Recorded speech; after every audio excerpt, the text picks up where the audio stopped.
Hello guys, welcome back to my channel under the maple sky. मैं हूं मेघा और मैं आपके लिए लेकर आई हूं आज एक और video related to Canada immigration 2026 series.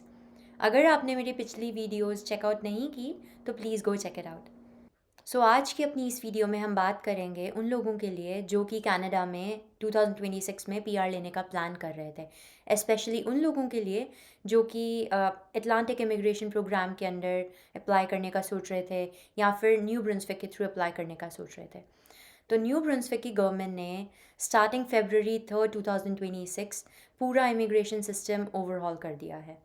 इसके बारे में डिटेल में समझेंगे कि क्या चेंजेस आए हैं, कौन लोग इम्पैक्ट होंगे, किन किन को डरने की बिल्कुल भी ज़रूरत नहीं है, और आपकी स्ट्रैटेजी क्या रहनी चाहिए गोइंग फॉरवर्ड। इन सब के बारे में एक एक करके डिस्कस करेंगे इस वीडियो में।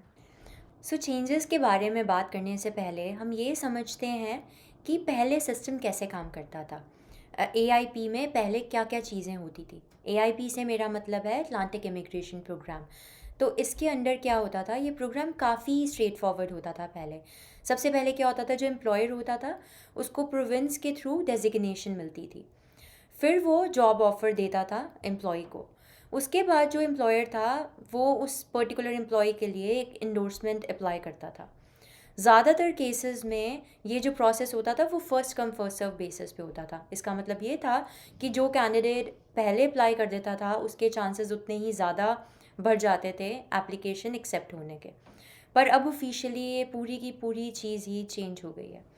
अब इस प्रोसेस में चेंज क्या आया है इसके बारे में बात करते हैं। अब जो भी ये इंडोर्समेंट एप्लीकेशंस जो कि एम्प्लॉयर रेज़ करता था वो एक मंथली कैंडिडेट पूल में डाल दी जाएंगी। इसका मतलब ये है कि अब जो process first come first serve हुआ करता था वो वैसा नहीं रहेगा। हर महीने प्रोविंस अपनी लेबर मार्केट की नीड के हिसाब से ये डिसाइड करेगी कि कौन से सेक्टर में डिमांड ज़्यादा है, कौन सी ऑक्यूपेशन में एक्चुअल में शॉर्टेज चल रही है और किस टाइप के कैंडिडेट्स को उसे सेलेक्ट करना चाहिए। इन सब फैक्टर्स को देखते हुए ही वो उन पार्टिसिपेंट्स को इनवाइट करेंगे। तो अगर आप पहले मंथ में सेलेक्ट नहीं होते तो ये टेंशन लेने की ज़रूरत नहीं है कि आप की टर्न नहीं आएगी। आपके पास 365 डेज़ ऑलरेडी होंगे पूल में रहने के लिए, और किसी भी महीने में जब आपकी एक्चुअल ऑक्यूपेशन की डिमांड होगी तो आप इनवाइट किए जा सकते हैं। इसके अलावा जो दूसरा बड़ा चेंज आया है वो है एम्प्लॉयर डेजिग्नेशन के रिलेटेड। न्यू ब्रुंसविक ने for the time being temporarily pause कर दिया है न्यू एम्प्लॉयर्स को डेजिग्नेट करने के लिए। इसका मतलब ये है कि जो भी एम्प्लॉयर्स थे, जो नए एम्प्लॉयर्स आना चाहते थे AIP के अंडर ताकि वो फॉरेन वर्कर्स को हायर कर सके, वो प्रोग्राम अब इन्होंने टेम्परली पॉज कर दिया है। इसका मतलब ये है कि वो पहले पुराने लोग जो ऑलरेडी इस प्रोसेस के अंडर थे, जो एम्प्लॉयर्स पहले ही इस प्रोसेस के अंडर थे, पहले उनको डीपली समझा जाएगा, उनकी एप्लीकेशंस को दोबारा से रिव्यू किया जाएगा कि कोई भी लूप होल तो नहीं है, कोई सिस्टम को मिसयूज़ तो नहीं कर रहा। तो ये सब इसलिए किया गया है कि गवर्नमेंट अब पहले से ज़्यादा स्ट्रिक्ट हो गई है। तो अब वो जो एग्जिस्टिंग एप्लीकेशंस हैं, जो एग्जिस्टिंग डेजिग्नेटेड एम्प्लॉयर्स हैं, पहले उन सबको रिव्यू करेगी, उनको चेक करेंगी। वंस ये सब सिस्टम बैक ऑन ट्रैक आ जाएगा उसके बाद ये वापस से हट जाएगा और न्यू एम्प्लॉयर्स वापस से डेजिग्नेट होना स्टार्ट हो जाएंगे। और अब आते हैं न्यू ब्रुंसविक के AIP प्रोग्राम के अंडर सबसे इम्पॉर्टेंट और शॉकिंग अपडेट पर। जो फूड एंड अकोमोडेशन सेक्टर था, जिसे हम NAICS 72 कहते थे, इसमें आपके शेफ़्स थे, सर्वर्स थे, बारटेंडर्स थे, होटल का फ्रंट डेस्क स्टाफ था, हाउसकीपिंग, फूड सुपरवाइज़र्स, ऐसे सारे रोल्स इंक्लूडेड थे। न्यू ब्रुंसविक ने अभी रिसेंटली अनाउंस किया है कि इन सेक्टर्स में आने वाली जितनी भी EOIs हैं इनको अब कंसिडर नहीं किया जाएगा। इसका मतलब ये है कि अगर आप रेस्टोरेंट या फिर होटल सेक्टर में हो और आप AIP या स्किल्ड वर्कर स्ट्रीम के अंडर अप्लाई कर रहे हो न्यू ब्रुंसविक में, तो आपके चांसेस नेग्लिजिबल हैं। तो ये बहुत ही बड़ा अपडेट आया है, बहुत शॉकिंग है।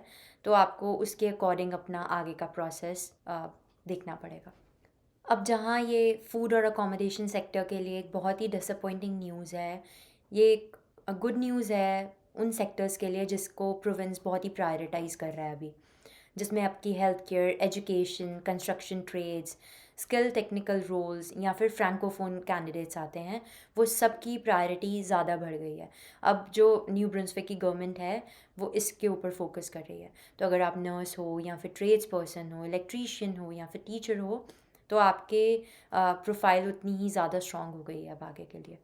अब इन सब के अलावा भी एक बहुत बड़ा चेंज आया है अगर आप कनाडा से बाहर हो। तो न्यू ब्रंसविक की गवर्नमेंट अब जो बाहर से हायरिंग कर रहा था उसे भी काफ़ी लिमिटेड कर दिया है। अब जो वो हायरिंग करेगा वो रिक्रूटमेंट मिशन के अंडर ही करेगा और सिर्फ उन्हीं सेक्टर्स को टारगेट करेगा जहाँ पे लेबर मार्केट में शॉर्टेज है। तो अब जो प्रायोरिटी सेक्टर्स हैं उन्हीं को ही फोकस किया जा रहा है।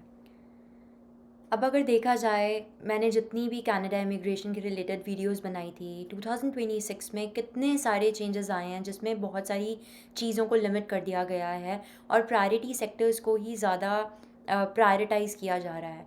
तो इसके पीछे गवर्नमेंट का क्या रीज़न है न्यू ब्रंसविक में? ये रीज़न भी सेम है जैसे बाकी की प्रोविंसेस में था या फिर फेडरल में था। वो जो ये गैप है जहाँ पर बहुत ज़्यादा एक्यूमुलेशन है just one side of the job पर, कि जैसे कुछ रोल्स ऐसे हैं जहाँ पर बहुत ज़्यादा एक्यूमुलेशन हो गया, जैसे फूड इंडस्ट्री है जहाँ पे मोर देन रिक्वायर्ड लेबर है। तो उन एप्लीकेशंस को अब एक टाइम के लिए उन्होंने पॉज कर दिया है ताकि फोकस किया जाए उन प्रायोरिटी सेक्टर्स में जहाँ पे लेबर शॉर्टेज है। तो लॉन्ग टर्म अपनी इकोनॉमिक स्टेबिलिटी को भी देखते हुए गवर्नमेंट ने एक्शंस लिए हैं ताकि वो फोकस कर पाएँ इन प्रायोरिटी सेक्टर्स पे और अभी के लिए लिमिट कर पाएँ उन सेक्टर्स में जहाँ पर बहुत ज़्यादा हाई सप्लाई ऑफ वर्कर्स है। सो आई नो अब आप सबके मन में यही आ रहा होगा कि अगर आप फूड सेक्टर में हो तो आपका नेक्स्ट प्लान क्या होना चाहिए।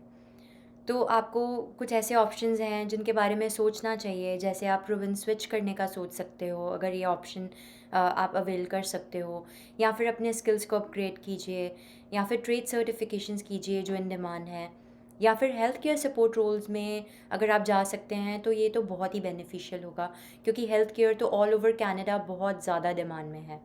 इसके अलावा अगर आप एक फ़्रेश एप्लीकेंट हो और रिसेंटली अप्लाई करने का सोच रहे हो तो ब्लाइंडली एआईपी पे पूरा फोकस मत कीजिए, अपने और एक ऑप्शंस को भी एक्सप्लोर कीजिए। और इसके अलावा आप रिसर्च कर सकते हैं कि किन ऑक्यूपेशंस की किन प्रोविंसेस में डिमांड है, और उसके हिसाब से आप अपना प्रोविंस सेलेक्ट कर सकते हैं। और इस सब के अलावा फ्रेंच के ऊपर भी फोकस कीजिए। मैं रिसेंटली देख रही हूँ कि कम्युनिटीज़ बहुत ज़्यादा इसको प्रायोरिटाइज़ कर रही हैं, फ्रैंकोफोन कम्युनिटी को। तो अगर आप फ्रेंच सीख सकते हैं और अगर आप उसका एग्ज़ाम दे के आप कुछ पॉइंट स्कोर कर सकते हैं तो आपके लिए बहुत ज़्यादा ईजी हो जाएगा आगे का सारा प्रोसेस। आज की हमारी वीडियो में बस इतना ही। अगर आपको एआईपी के रिलेटेड कोई भी डाउट्स हों या फिर आपको कोई फीडबैक देना हो तो आप मुझे कमेंट सेक्शन में रीच आउट कर सकते हैं। और अगर आपको ये वीडियो अच्छी लगी हो तो please like and share and also subscribe to my channel so that you don't miss any further content like this. मिलते हैं अगली वीडियो में। Until then take care, bye.